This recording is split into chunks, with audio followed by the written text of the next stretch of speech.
Assalamualaikum warahmatullahi wabarakatuh. Para pendengar dan peminat kaset yang tengah diputar ini, saya menyatakan rasa bahagia, rasa syukur kepada Allah dapat menyampaikan dakwah saya ini sekarang dengan kaset. Moga-moga dapat tuan-tuan putarkan, tuan-tuan dengarkan ketika tenang-tenang dengan anak-anak di rumah, atau ketika naik mobil, di mobil-mobil yang dapat memasang kaset dalam perjalanan yang jauh, sehingga kecapean dan kepenatan dalam perjalanan pun hilang karena mendengarkan suara ini. Yang akan jadi cerita saya pada hari ini adalah apa yang pernah kejadian di zaman Nabi kita Muhammad sallallahu alaihi wasallam. Di dalam riwayat ada diceritakan bahwa pada suatu hari, kira-kira pukul 9 pagi sepenggalah matahari naik, Rasulullah sallallahu alaihi wasallam berjalan dari rumahnya, dari biliknya, menuju ke dalam masjid beliau yang mulia di Madinah. Ketika itu biasanya ada juga orang yang sembahyang di masjid, sembahyang sunat duha. Tapi umumnya masyarakat sudah keluar dari rumahnya pagi-pagi, bekerja menurut bidang masing-masing. Yang pergi bertani, yang pergi berniaga, yang pergi mengembalakan unta atau kambingnya. Tinggallah beberapa orang saja. Beliau lihat di sudut masjid ada satu orang pemuda sedang duduk tafakkur termenung. Mukanya kelihatan muram saja, menunjukkan kesedihan yang terpendam di dalam hatinya. Rasulullah mendekat kepada pemuda yang tafakkur itu. Setelah dilihatnya Rasulullah datang, dia pun menengadahkan muka. Rasulullah pun bertanya, "Mengapa di saat begini engkau duduk tafakkur dalam masjid? Dan wajahmu kelihatan ada menampakkan kesedihan atau muram durja. Apakah yang engkau derita sekarang ini?" Jadi pemuda tadi menjawab, "Hazanun lazimatni ya Rasulullah wa duyunun." Artinya, aku ditimpa duka cita ya Rasulullah, karena utang. Rupanya orang ini berutang. Utang telah lama, janji sudah dekat, persediaan buat membayar belum ada. Itu yang saya menungkan di sini ya Rasulullah. Dengan senyum Rasulullah menjawab, "Sudikah engkau kalau aku ajarkan kepadamu suatu bacaan? Apabila bacaan ini, yaitu berupa doa, engkau baca pagi-pagi, dan nanti petang-petang pun engkau baca pula dengan hati khusyuk, InsyaAllah hutangmu itu akan terbayar." Tentu pemuda tadi dengan besar hati menjawab, "Tentu ya Rasulullah. Aku senang sekali kalau dapat engkau ajarkan kepadaku apakah doa itu." Lalu Rasulullah membacakan, mengajarkan kepada pemuda itu doa ini.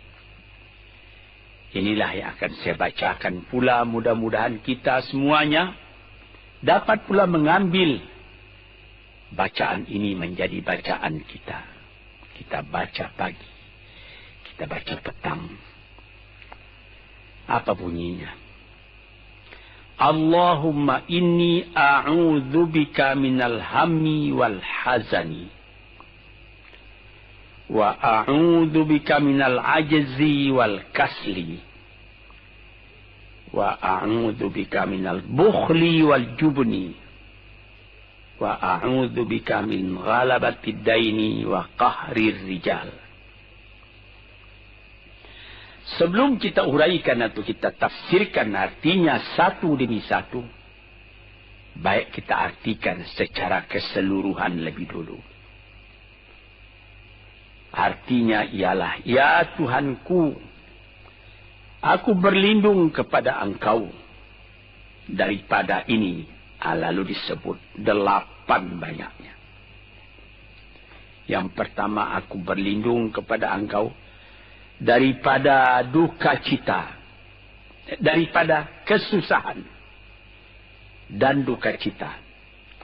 Susah dan duka cita, sudah 2. Dan aku berlindung kepada Engkau daripada malas, daripada lemah dan malas, jadi 4.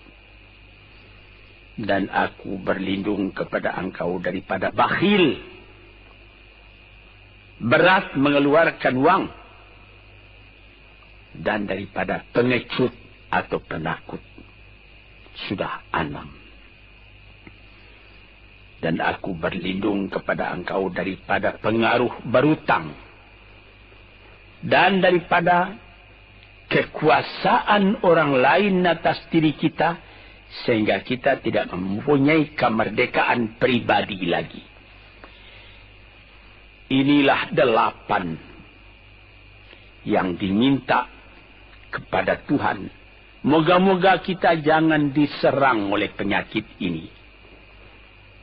Karena kalau ada ini penyakit yang 8 perkara, itu kita mempunyai pribadi yang lemah. Tidak mempunyai lagi personality yang dapat tegak. Padahal dalam didikan agama kita, tempat kita takut cuma satu, yaitu Allah. Yang lain tidak ada. Yang pertama, susah. Apabila orang telah susah, pikirannya pun sudah tertumbuk. Jalan untuk maju tidak ada lagi. Padahal dalam kehidupan itu, manusia tidak akan berjalan di atas jalan yang datar saja, yang bertaburkan kembang. Kehidupan itu mendaki, menurun, melereng, berenang, melawiti ombak dan gelombang. Itu pasti dalam hidup. Apa yang disusahkan? Kusut, tak ada kusut yang tidak selesai. Keruh, tak ada keruh yang tidak jernih. Apabila pikiran kita telah susah lebih dulu, maka gelaplah jalan yang kita tumpuh ke muka dalam kehidupan tadi. Yang kedua, kita disuruh berlindung kepada Allah daripada duka cita. Yang menyebabkan orang duka cita itu memang banyak. Misalnya, kehilangan barang yang disukai, kematian orang yang disenangi, bahaya yang datang dengan tiba-tiba. Orang yang ditunggu sudah lama tidak datang. Barang yang dicari tak bertemu. Dan lain-lain sebagainya. Lalu tumbuh hazan, duka cita. Kalau kesusahan menjadikan soal yang kita hadapi jadi kusut, kedukaan menyebabkan jalan yang kita tempuh jadi gelap. Nah, ini 2 dua hal yang bisa menghambat, menjadi rintangan bagi manusia di dalam kehidupannya. Lalu yang ketiga, aku berlindung kepada Engkau ya Allah minal ajaz. Lemah. Lemah apa? Lemah fikiran. Tidak ada energi lagi. Tidak ada inisiatif lagi. Menyerah saja. Lemah. Belum dihadapi suatu soal, hati lebih dulu sudah lemah. Merasa itu soal terlalu besar. Padahal kalau dihadapi, tidak ada kusut yang tidak terselesaikan. Tidak ada keruh yang tidak terjernihkan. Yang lebih berbahaya lagi. Yang keempat, apa? Malas. Kalau sudah malas, apa yang akan dikerjakan lagi? Kita duduk saja termenung-menung dalam kemalasan. Lalu angan-angan banyak, cita-cita mati. Angan-angan hendak terbang, padahal sayap tidak ada. Angan-angan hendak mempunyai ini, hendak mempunyai itu, hendak mempunyai Mercedes-Benz, hendak mempunyai rumah besar. Tapi ikhtiar tidak ada. Sebab itu ada pepatah dari orang tua-tua kita di zaman dulu. Dikatakannya, mati, ini di zaman penjajahan dulu nih. Mati Belanda karena pangkat katanya. Mati Cina karena kaya katanya. Mati Keling karena makanan katanya. Mati Melayu atau Indonesia karena angan-angan. Ini dia. Angan-angan karena malas saja, berangan-angan. Tapi malas. Jadi tidak jadi. Dan itu membentuk juga kepada diri kita. Orang pemalas itu jalannya lunglai saja. Matanya muram saja. Tak jauh dia memandang. Ini penyakit. Itu 4 penyakit. Lantas dikatakannya lagi yang nomor 5 dan nomor 6. Wa a'udzubika minal bukhli wal jubni. Dan aku berlindung kepada Engkau daripada bakhil dan pengecut. Ini lebih berbahaya lagi. Dikumpul-kumpulnya harta banyak-banyak. Maksudnya tadi hendak menguasai harta itu. Lama-lama dengan tidak disadarinya, harta itulah yang menguasai dia. Dia menjadi bakhil. Siang malam tidak ada kesenangan, cuma sibuk cari uang, cari uang. Cari uang. Kemudian simpan. Banyak-banyak. Gunanya, ya cuma mengumpul itu saja.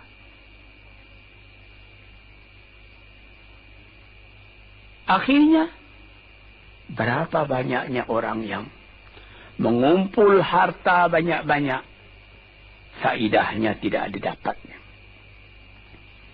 Saya ingat cerita dahulu 40 tahun yang lalu ketika saya masih tinggal di kota Medan.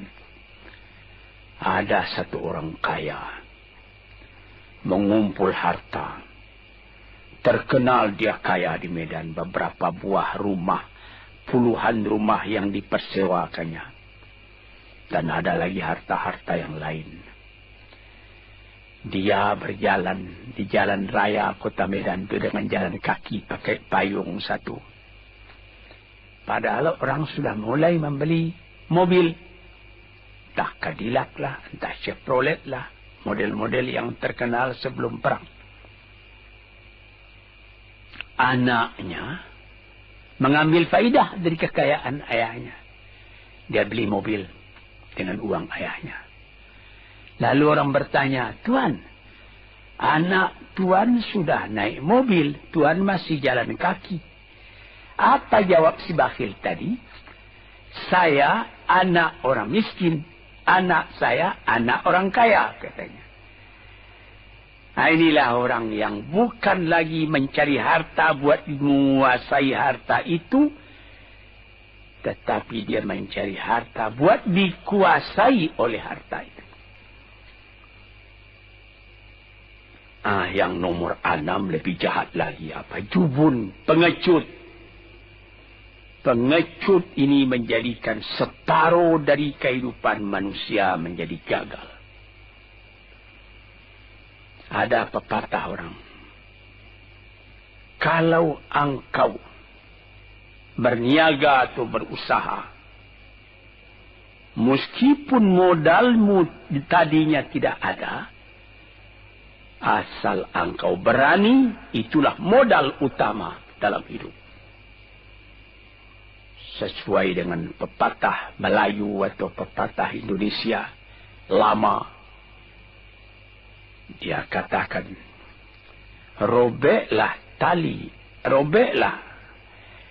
putuslah tali layang-layang, robek kertas tentang bingkai.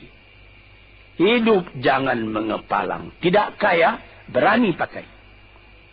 Hidup jangan mengepalang, tanggung-tanggung, jangan. Tidak kaya, berani pakai. Keberanian itu adalah modal. Sebab itu, kalau orang rugi berniaga, itu belum rugi. Yang penting berani. Karena adat perniagaan itu tidak saja beruntung, rugi juga kadang-kadang. Tapi, kalau keberanian yang hilang, separuh daripada kekayaan tadi sudah habis.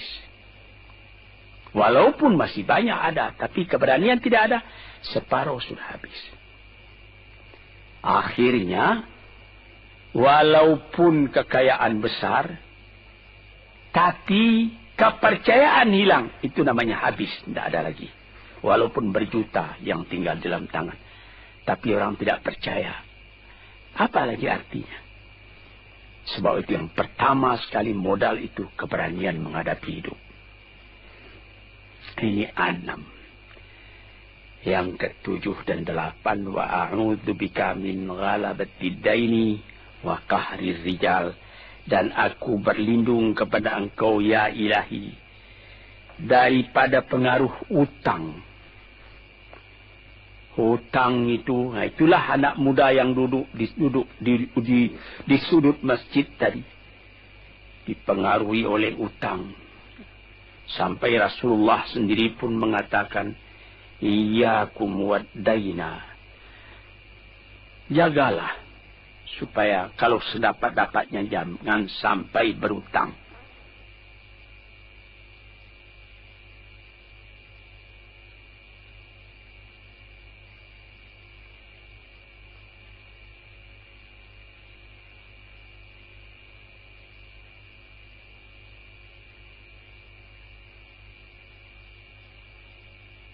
Bisa juga berutang kalau keberanian tidak ada. Dan berani itu membuka jalan buat mencari bayarnya. Tetapi kalau pengecut, berutang lagi itu payah buat membayar. Sebab itu Nabi mengatakan, Iyyakum wad-daina. Saya dapat-dapatnya elakkanlah supaya jangan berutang. Fa'inahu hammun bil-laili wa madhallatun fin nahari. Hutang itu susah pada malam hari, mata tidak mau tidur. Dengan apa imbangan hutang tadi, berapa hutang, berapa yang akan diterima, sehingga mata tidak mau tidur malam itu memikirkan hutang. Akhirnya madhallatun fin nahari, kalau siang hari badan berasa hina, tak berani keluar dari rumah.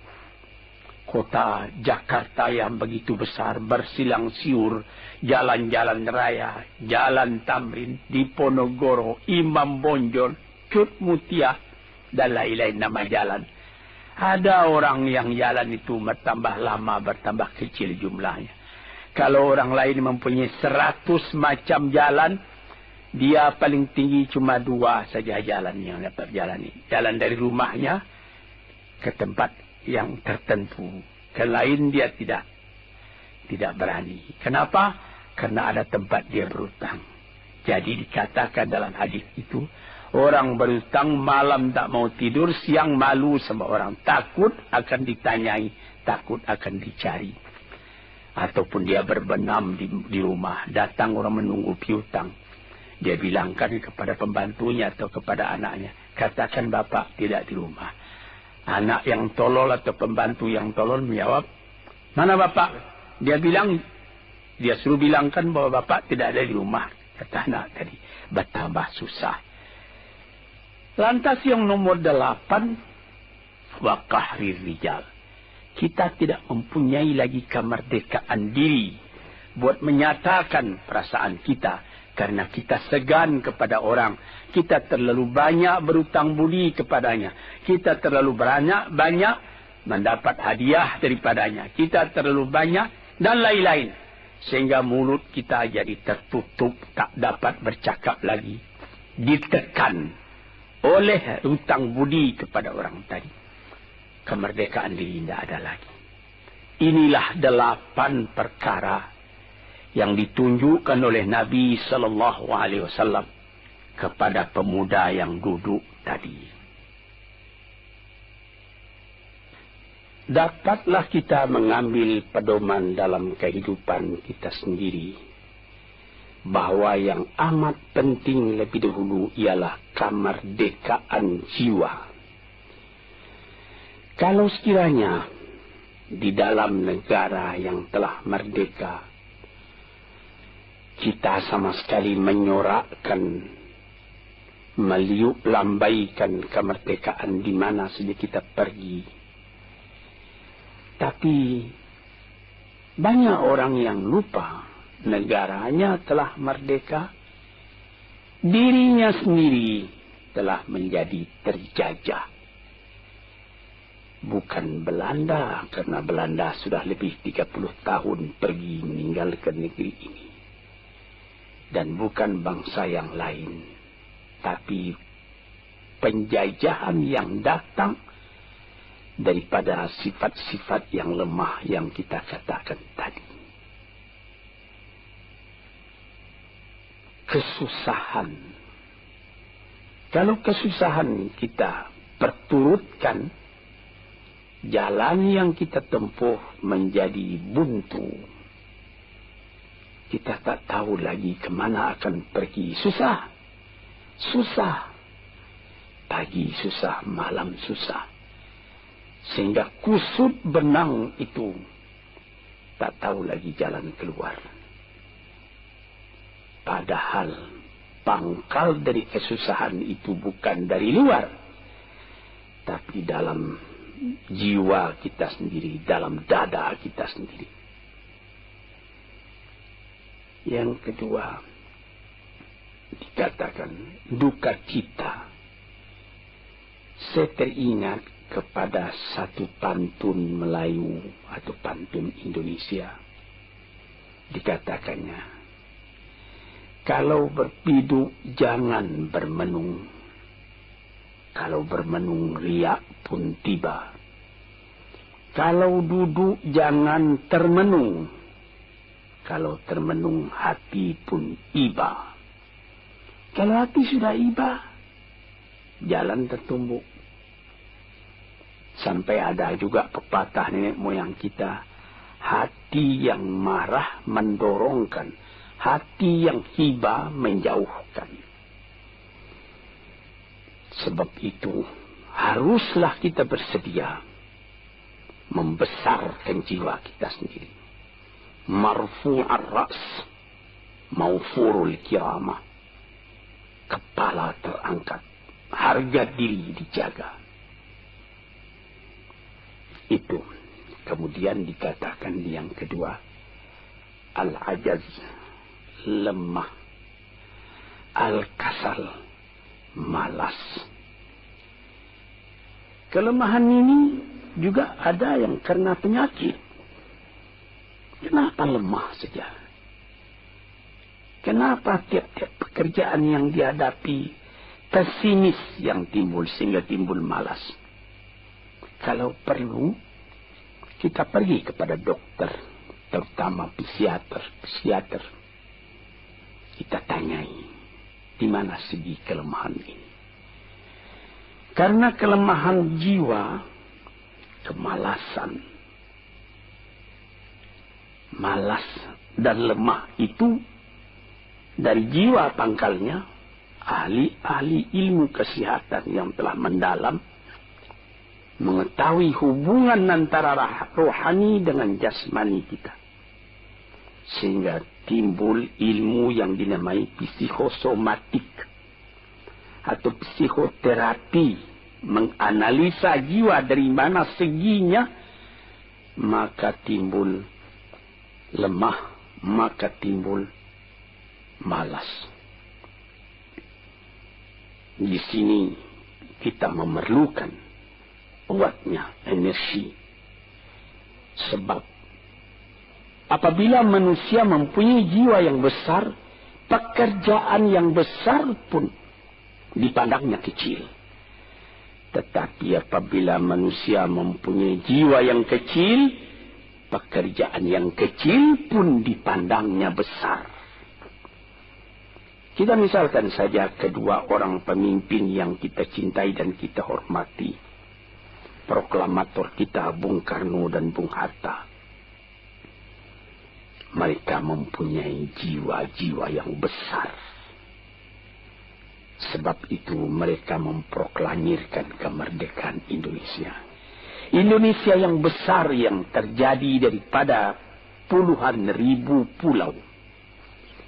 Dengan 45 kata perkataan, 45 patah perkataan. Dengan ini kami menyatakan kemerdekaan Indonesia.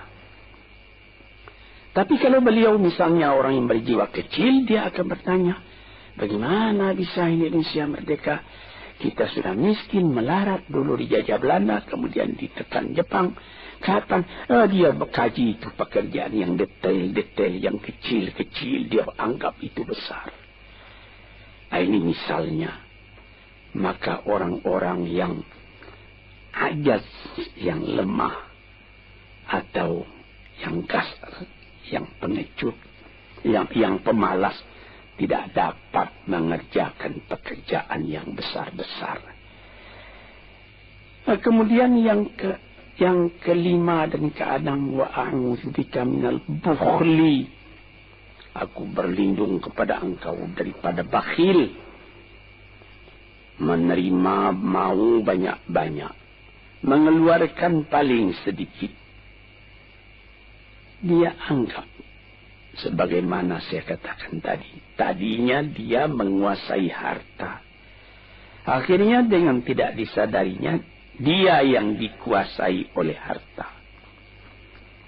Akhirnya orang yang begini kerjanya cuma mengumpul-ngumpul harta saja. Kumpulkan harta banyak-banyak. Kemudian Tuhan memanggilnya kembali ke akhirat. Mati. Tidak ada harta tadi yang dibawanya. Tinggal menjadi perselisihan di antara anak dan cucu. Di hari-hari yang pertama, anak tadi menangis. Ayahnya telah mati. Tapi di hari yang kedua dan ketiga, dia tidak menangis lagi. Dia berpikir, di mana kunci ditaruh ayah? Di mana simpanan ayah? Berapa peninggalan ayah? Lalu dia berkelahi. Anak tadi. Nah ini, karena si ayah tadi bukhul, bakhil. Nikmatnya orang lain yang merasai, dia sendiri sengsara diperintah oleh hartanya itu. Apatah lagi yang keenam, jubun, pengecut. Dia berjalan siang, dia berjalan malam hari. Kelihatannya olehnya pohon kayu bergerak-gerak. Disangkanya itu hantu. Dia lari terus. Bertambah lari, bertambah takut. Akhirnya dia pingsan karena sudah lari itu. Dia tidak ada apa-apa oleh orang yang berani. Ini orang yang gagal di dalam perjalanan hidupnya. karena penakutnya, karena pengejutnya itu. Padahal di dalam keterangan agama sendiri, orang-orang yang beriman kepada Allah dikatakan la tahinu wa la tahzanu wa antumul a'launa in kuntum mu'minin. Jangan engkau merasa lemah, jangan engkau merasa duka cita, jangan engkau merasa pengecut. Engkau tinggi kalau engkau beriman kepada Allah Subhanahu wa ta'ala. Dengan iman kepada Allah Ta'ala itu kita melihat alam dalam keindahannya, dalam kekecilannya. Yang besar cuma Allah. Kita tidak takut karena tidak ada satu bahaya yang akan menimpa kepada diri kita kalau tidak Tuhan yang menentukan. Ini pokok tuan-tuan, para pendengar kaset yang saya muliakan. Kemudian di nomor 7 dikatakan kita berlindung kepada Allah daripada pengaruh hutang. Alangkah kecilnya jiwa orang apabila dia telah berutang kepada orang lain.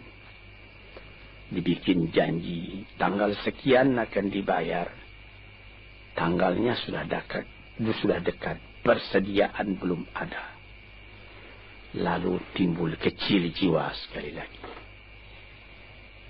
Apatah lagi qahri rijal yang nomor 8. Yang ke-8 sebagaimana telah kita uraikan tadi ialah qahri rijal, pengaruh orang lain kepada diri kita sendiri.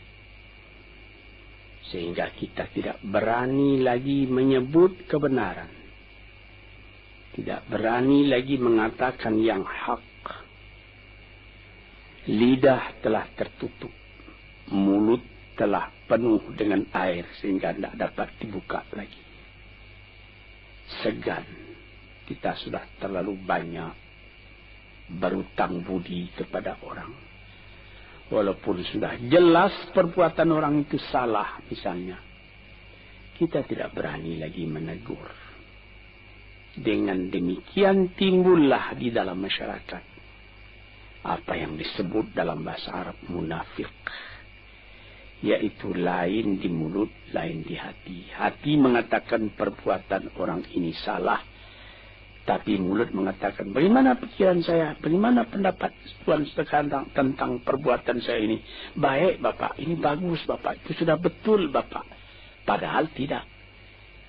Ini kecelakaan yang nomor 8. Kita minta kepada Allah supaya kita dilepaskan dari pengaruh-pengaruh orang, pengaruh manusia. Sehingga kita tidak berani lagi menyebut apa yang benar itu. Padahal di dalam hadis dikatakan qulil haqq walau kana murran. Katakan yang benar itu walaupun pahit sekalipun. Ini murah menyebutnya, tetapi kalau jiwa sudah tertekan tidak berani menyebutnya lagi.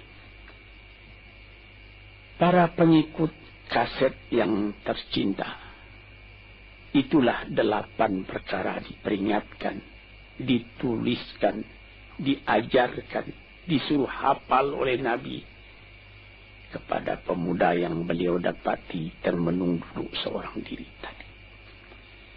Dengan patuh dia turuti kehendak Nabi, dia baca itu tiap pagi, dia baca itu tiap sore, dia pahamkan apa isinya.